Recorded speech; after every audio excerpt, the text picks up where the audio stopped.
Earlier tonight, a balloon release outside of Central Academy of Excellence following last night's deadly shooting. Someone shot and killed 15-year-old Angenique Wright outside of a high school basketball game. And tonight, police say they have two people of interest in custody. Today, Kansas City Public Schools superintendent talked about the violence. He said hundreds of students and staff are heartbroken and added the school alone cannot stop these kinds of tragedies. We cannot do this on our own, and people cannot expect the school district to solve all of the community problems. And it's definitely not fair to the family and the students that we have to serve that they don't feel that they can go to an event without something breaking out. Whether it's our school district or any other school district, it's unacceptable.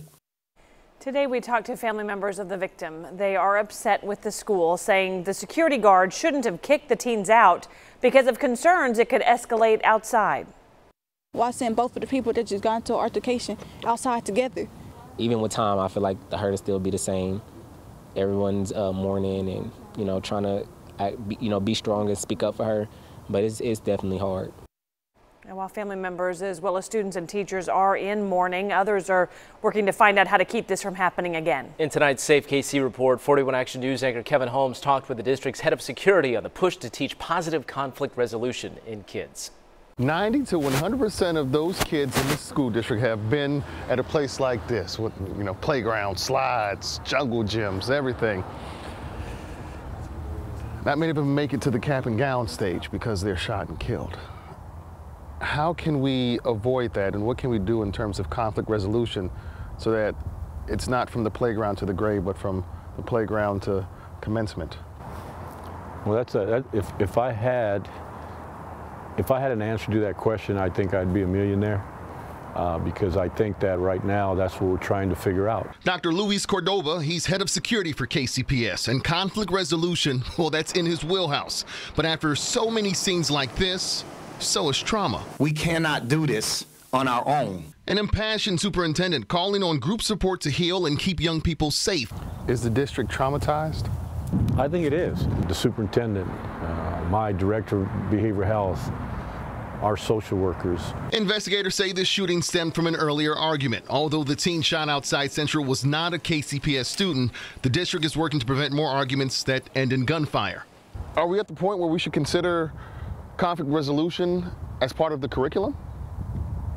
We have conflict resolution. Some of those schools have required programs there. Problem is, so many people are unaware, according to Kamisha Stanton, the city's violent crimes program coordinator. I have a picture here of the youth that recently was a victim of homicide. She says this latest homicide victim was actually taking steps toward conflict resolution. So this death for her is heartbreaking. And she wants to remind everyone, places exist to de-escalate tension in Kansas City. She will even help place you with the right organization. What I really hope is Central has some resources there, counseling and things like that, because the kids are in school, and if we don't talk to those kids right now, we're looking at an epidemic. But in order to get help, you have to be willing to seek it. We can't force families to do something that they're not happy doing, they don't want to do, or simply they just don't know how to go through that stage of resolving a conflict. There are several organizations that offer conflict resolution services, everything from mediation. Some even offer financial assistance for relocation if you feel threatened and mediation won't work. Stanton says you can email her personally for help, and we have her contact info on our website, kshb.com. Just look for this story. A big word I heard today from everyone I talked with is trauma. And coming up tomorrow on 41 Action News at 10, we talk about a new partnership with KCPD and Children's Mercy. They help family members dealing with trauma, especially gunshot victims of trauma. And, we're talking the smallest of victims here under the age of 18 because they go through Children's Mercy. Very heartbreaking, but this program is hoping to mend families together. Yeah, and the ripple effect that these shootings have in the streets and communities where it takes place, sometimes we don't even understand that. Oh yeah, oftentimes we just think of the family involved or that shooting victim, but everything from the family to neighbors to students, teachers. It really is a ripple effect, like you mentioned. And I know we're waiting for details on the facts in this case, but the family believes she was scared to go outside because someone could escalate outside. That breaks my heart to think maybe that there's some validity to that. But sounds like a multi-pronged approach is necessary, and it's an ongoing conversation, Kevin, that we will continue tomorrow. We want to continue telling the stories of people and groups working to make Kansas City safer, as Kevin has been highlighting.